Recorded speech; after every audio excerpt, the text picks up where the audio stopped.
Hola, buenos días. Lamento no poder estar con ustedes en vivo el día de hoy.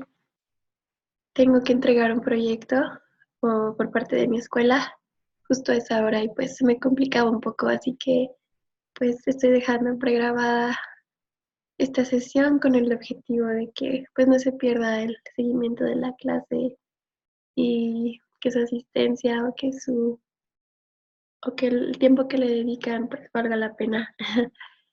Y bueno, ya tuve la oportunidad de revisar sus evaluaciones. Estoy un poco enferma, disculpen la voz. Y les fue muy bien, la verdad. Todos lo pasaron, no se preocupen por eso.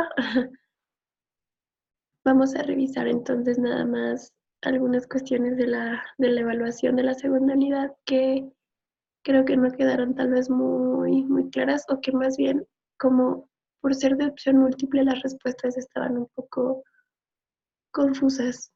En concreto, los mapas mentales y conceptuales.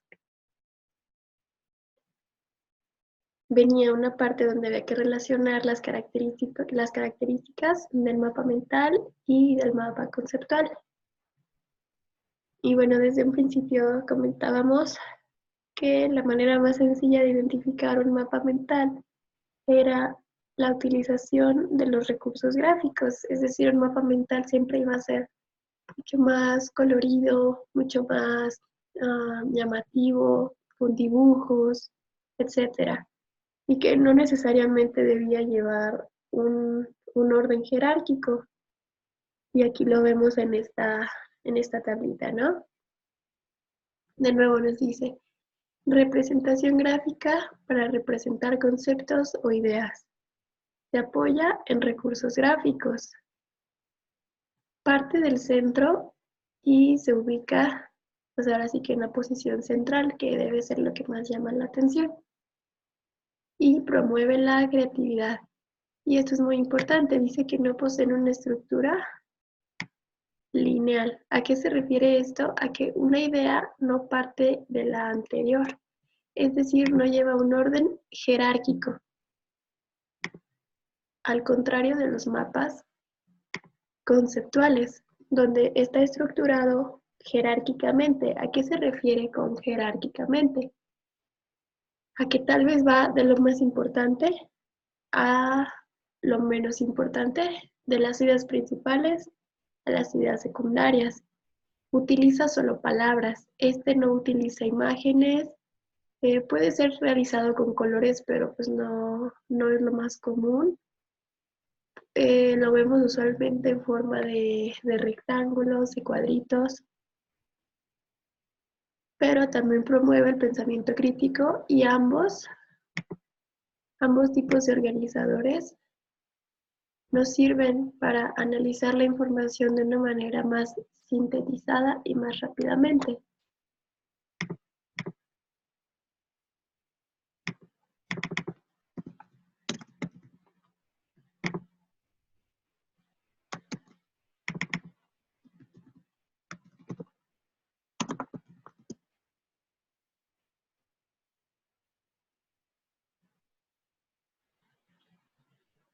Como ver, un mapa mental siempre va a tener el título en el centro y las ideas regadas por todos lados, ¿no?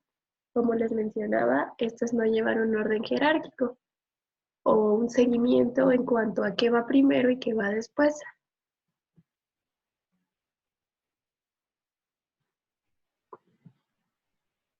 Al contrario de los conceptuales, que inician por el tema principal y se van yendo hacia las ideas, utilizando conectores y muy pocas palabras. Y estos sí van jerárquicamente estructurados.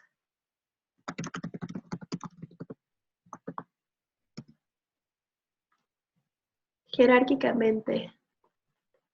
Organizar personas o cosas en una escala ordenada y subordinada según el criterio de mayor o menor importancia o relevancia dentro de la misma.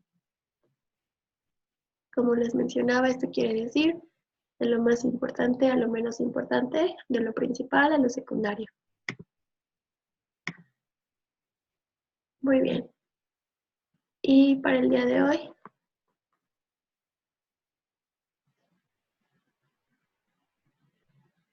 comenzamos con la unidad 3 la semana pasada, para quien tuvo oportunidad de asistir. Y vamos a leer un relato llamado El corazón delator. Les voy a adjuntar las imágenes y pueden contestar las siguientes preguntas a partir de este texto. Si pudieran enviármelas o con que las comenten entre ustedes estaría perfecto.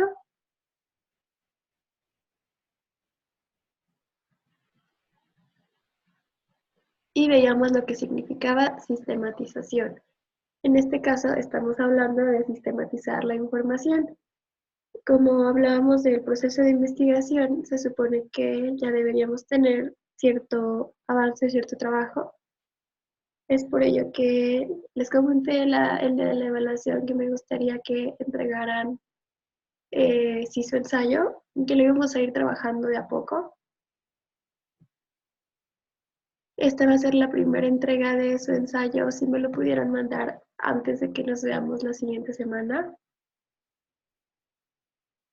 Por ejemplo, van a tener que enviarme su tema de investigación, qué van a investigar, sus preguntas de investigación, para qué van a investigar, y me van a escribir por lo menos 3 fuentes de internet que ustedes seleccionen y que consideren confiables, de donde vamos a partir para buscar la información.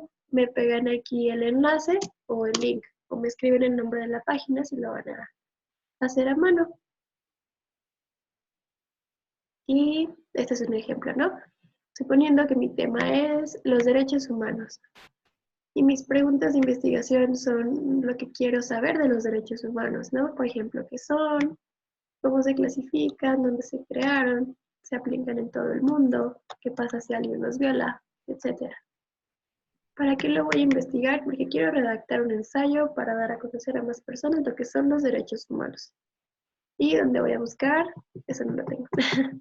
Pero pues selecciono fuentes de información confiables. Comentábamos, por ejemplo, que no todas las páginas tienen información fidedigna y que es mejor acudir si son páginas de internet a fuentes oficiales, ya que esto sí nos asegura que lo que estamos leyendo es verídico. El video de la semana pasada nos incluye también otro ejemplo. Hice la lectura de un ensayo para que revisen si tienen la oportunidad de hacerlo. Y veíamos que un ensayo tiene introducción, desarrollo y conclusión.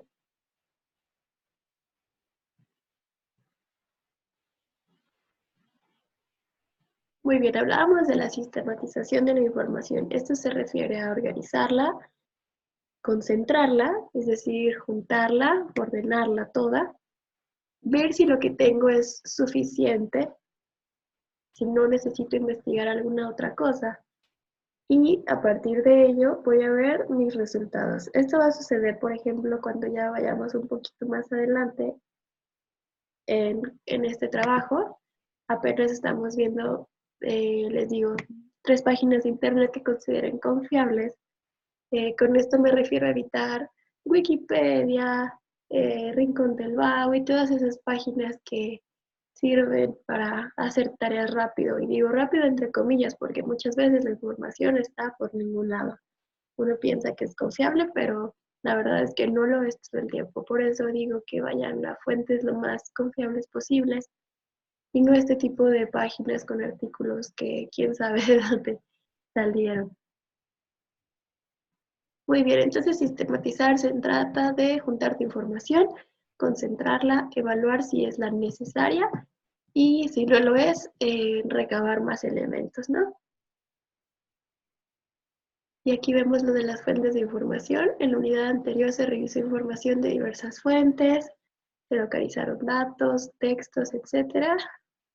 Y nos habla de las fuentes de información precisamente, que lo mejor sería consultar libros, revistas, etcétera.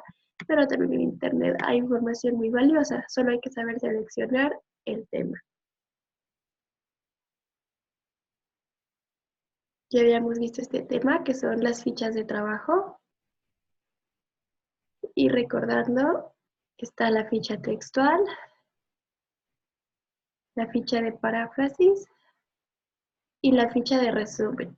Toda esta información viene del mismo lugar, lo sabemos por aquí, Semarnat 2007.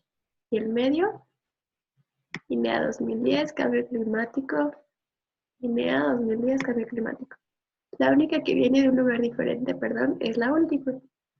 Pero esta y esta son la misma.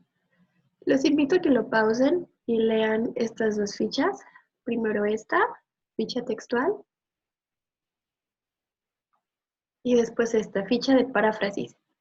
Si vienen del mismo lugar, ¿cuál es la diferencia? ¿Cuál es la diferencia entre una ficha textual y una ficha de paráfrasis?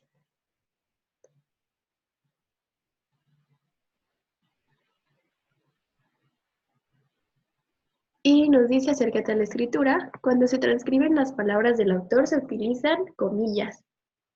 Esto significa que estamos diciendo tal cual lo que dijo el autor. Y si fueron tomadas de un texto más largo, se ponen puntos suspensivos. Los puntos suspensivos quiere decir que de un texto más largo, precisamente, yo tomé solo un pedazo, un fragmento, por ejemplo, en este caso. Esta capa está siendo destruida por los gases de efecto invernadero que resultan de la quema de combustibles fósiles, principalmente de los derivados del petróleo. Todo esto, en primer lugar, lo transcribo con las palabras del autor y lo sé porque está entre comillas. Y posteriormente utilizo puntos suspensivos porque lo tomé de un texto que era más largo, es decir, antes de esto había todavía más cosas. La diferencia entre ficha textual y ficha de paráfrasis, como vimos en algún momento, es que la ficha textual incluye las palabras del autor tal y como las dijo. Si se fijan aquí todo está entre comillas, comillas, comillas. Y la ficha de paráfrasis se escribe con tus propias palabras, manteniendo la idea pero no diciéndolo tal cual como dijo el autor.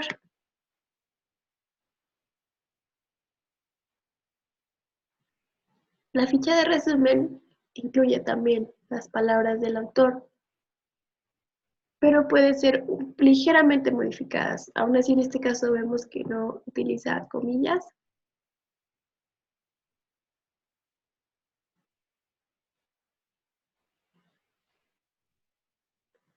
Una investigación debe fundamentarse en diversas y variadas fuentes. Me voy a encargar de buscar algún acervo de revistas digitales donde puedan consultar información fidedigna. Eh, Trataré de buscar algún sitio donde también puedan descargar libros gratuitos y legalmente,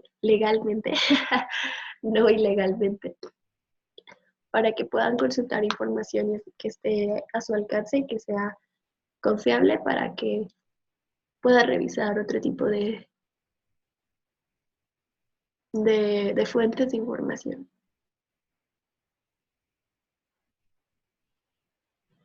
Y bueno, ya creo que ya les dejé demasiado trabajo. Cuando nos veamos la siguiente sesión, ahora sí le damos de lleno a la tercera unidad. Entonces, sus actividades son leer este texto que voy a enviar ahorita las capturas, contestar estas preguntas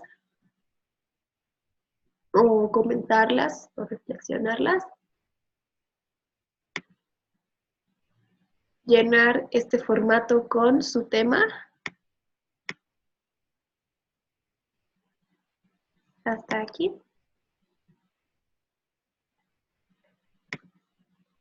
Y sería todo.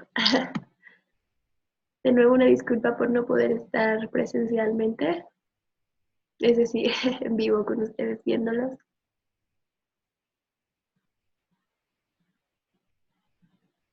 Pero ya fue por causas de fuerza mayor que tengo que asistir allá a mi escuela y pues no alcanzaba realmente, no sé cuánto va a durar.